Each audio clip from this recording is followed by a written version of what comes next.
If you, like me, have been clamoring for more action, wondering when the action is going to start, well, this episode shows that we probably should have just been enjoying the drama.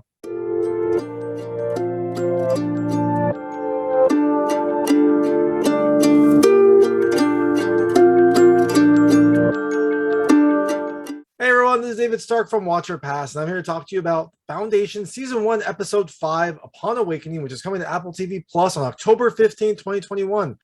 It's a new episode that has some intertwining storylines, some returning old friends, and finally gets to some of that action. I'm going to talk to you a little bit about the episode, things I liked about it, things I didn't like.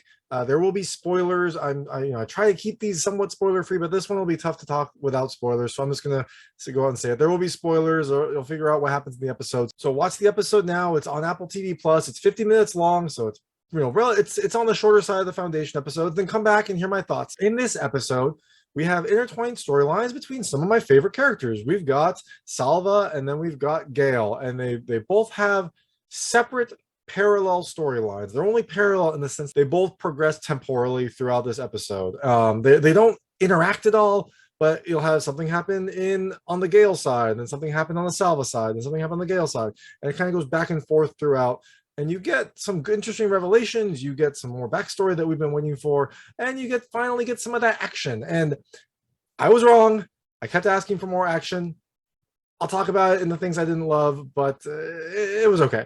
But you do get some characters that I really loved. You get some revelations, and you get more of that Foundation drama and production value. So overall, I think it's a good episode. I liked it. I'm excited to see where this goes. I've liked Foundation since the first episode, and this is just kind of moving along the story and keeping me happy.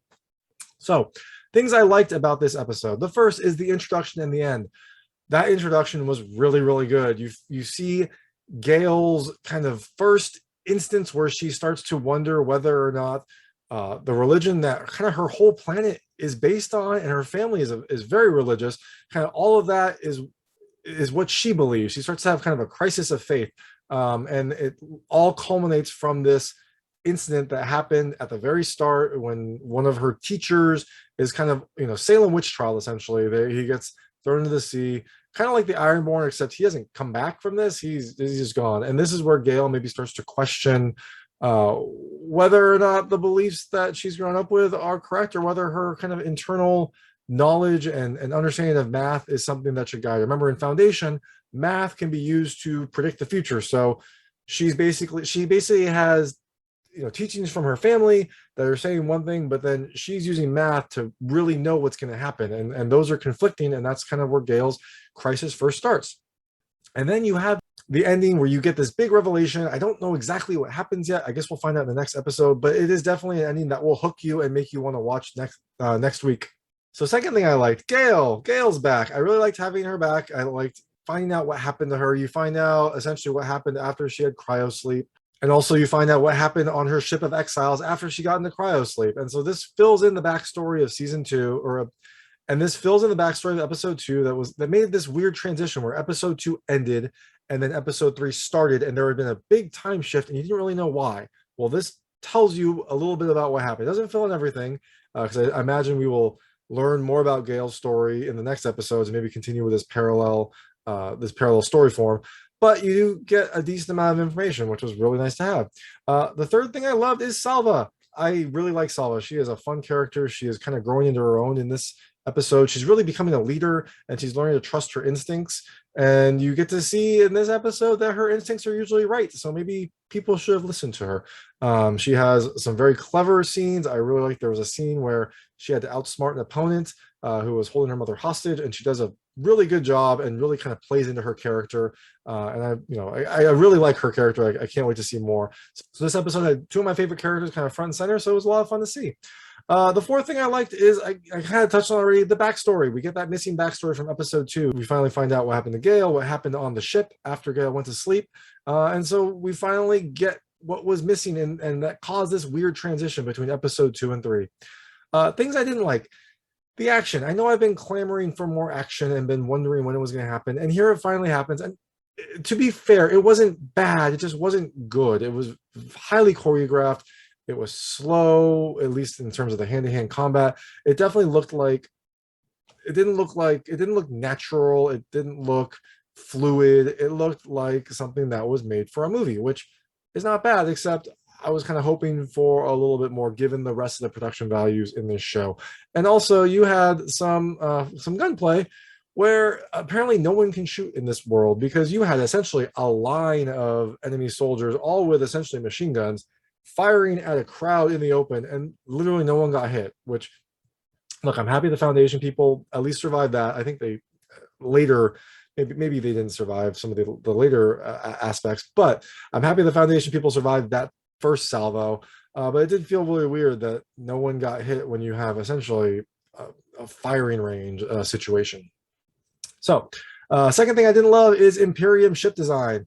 You have this giant cruiser that looks super high tech, and it's coming in, and a single shot from a cannon takes it out. Like, that seems really poor design. It seems like, I don't know, maybe you should have some shields, since apparently you can make shields. They had shields on the base, so maybe this ship should have shields. Or maybe they shouldn't get the Death Star designer to design their ships, because literally was one shot, took out the entire ship, everything blew up. Like, that was just silly, although it did make for a really cool scene and some really great effects. The third thing I didn't love is that there was no Empire in here. I really like seeing the Emperors. I want to see how they are doing. I guess this was a very full episode, so I understand why they didn't want to cut to the Empire as well. But I did miss seeing, I did miss seeing Brother Dawn, Brother Day, and Brother Dusk. So I guess hopefully we'll see the next episode. But it was just something I missed. And the last thing is, I was happy to get that backstory from episode 2. I don't know why they held it, because the backstory was interesting, but there was really no reason we needed to not know that after episode 2. We could have had episode 3 start with this. It seemed, my guess is, and it kind of seems to work in the structure, they wanted to introduce us to Gaal, introduce us to Salva, and then now we're going to have these parallel storylines. And maybe at some point they merge more, but right now they are just proceeding independently of each other. So at this point, I don't see why you needed to hold that back from after episode 2, when you could have progressed Gaal's story and then moved into Salva in maybe a more natural timeline. But I'm sure we will find out more later. Maybe eventually their timelines will merge, and that's why they're telling this in parallel. But that was just something that kind of bugged me. But in any event, as you can tell, I really liked this episode. Despite the criticisms I just had, I really thought this episode was fun. I liked seeing some characters that I loved. I like getting the backstory, and the production values are still stellar. Even the action, which wasn't very fluid and exciting, still had really good production values. You had some cool weapons. You had some good fight scenes. So overall, I think this is something you should watch. It's on Apple TV Plus today, right now, because the embargo is up. So check it out, and thanks so much for watching. If you liked this review, please like and subscribe to this channel. It helps me out a lot. Make sure all my new content goes straight to you, and check out some of my other videos. There's other reviews. I don't normally do TV, but Foundation has hooked me, so that's a consistent one. But there's a lot of movie reviews. There's interviews with various actors and directors, unboxing videos, and then every week I do weekly recommendations. So you can check all that out on my channel. Thanks so much.